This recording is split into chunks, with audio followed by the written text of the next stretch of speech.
10 సంవత్సరాల కాలంలో 2 టర్మ్స్లలో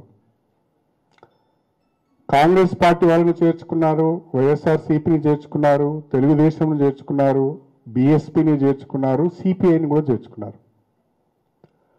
36 మంది ఎమ్మెల్యేలను చేర్చుకున్నారు. అందులో 2 మంత్రులు కూడా చేశారు. మొదటి విడత శ్రీనివాస్ యాదవ్ గారు మంత్రిగా చేశారు, రెండో విడత సబితా ఇంద్రారెడ్డి గారిని మంత్రి చేశారు.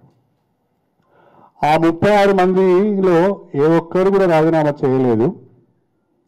ఆ 36 మందిలో ఏ ఒక్కరు కూడా డిస్క్వాలిఫై కాలేదు. కానీ ఈరోజు ఆనాడు రాజకీయ వ్యవస్థనంతా సర్వనాశనం చేసి భ్రష్టు పట్టించిన కేసీఆర్ గారు ఈరోజు ఫామ్ హౌస్కి పరిమితం అవుతున్నాడు. నేను అడుగుతున్న కేసీఆర్ గారిని, అసలు మీరు చెప్పండి కేసీఆర్ గారు, ఆనాడు మీరు పార్టీ ఫిరాయింపులను ప్రోత్సహించి చేర్చుకున్న వాళ్ళందరితో ఎందుకు రాజీనామా చేయించలేదు? ఆనాడు లేని రాజకీయ విలువలు, ఆనాడు లేని నైతిక విలువలు ఈ రోజే మీకు గుర్తుకొచ్చినాయా? అధికారం కోల్పోయిన తర్వాత గుర్తుకొచ్చినాయా? మీరు చెప్పండి, ఎందుకు ఆ రోజు ఆ రకంగా చేశారు, ఈ రోజు ఈ రకంగా చేశారు?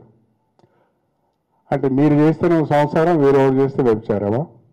మీరేమైనా శుద్ధపూసలా? ఆగం చేసినంత, తెలంగాణ ఆగం చేసినంత మీరే కదా. సరే, ఏది ఏమైనా మీరు సుప్రీంకోర్టుకు వెళ్ళారు. సుప్రీంకోర్టు నుంచి ఒక తీర్పు వచ్చింది. ఆ స్పీకర్ గారిని 3 మాసాల లోపల నిర్ణయం తీసుకోమని చెప్పారు. It's not direction. వారు ఏమన్నారు? స్పీకర్ గారు 3 మాసాల లోపల ఈ పిటిషన్లను డిస్పోజ్ చేయాలి, నిర్ణయం తీసుకోవాలన్నారు. స్పీకర్ గారు మా అందరికి కూడా నోటీసులు ఇచ్చారు. నాకు ఆ నోటీసుకు రిప్లై ఇవ్వడానికి నాకు ఇంకా టైం ఉన్నది. వారు ఒక్కొక్క ఎమ్మెల్యేకి ఒక రకమైన టైం ఇచ్చారు. వారు ఆ టైం లోపల తప్పకుండా నేను నా రిప్లై ఇస్తాను. కాకపోతే ఏంటి అంటే,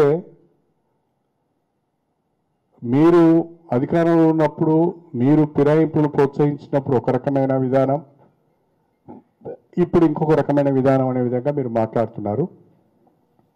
పార్టీ విధానాలు ఎప్పటికీ ఒకే రకంగా ఉండాలి, ఉంటే మంచిది అనేది నా అభిప్రాయం. స్పీకర్ గారి నిర్ణయానికి కట్టుబడి నా భవిష్యత్ ప్రణాళిక ఉంటుంది.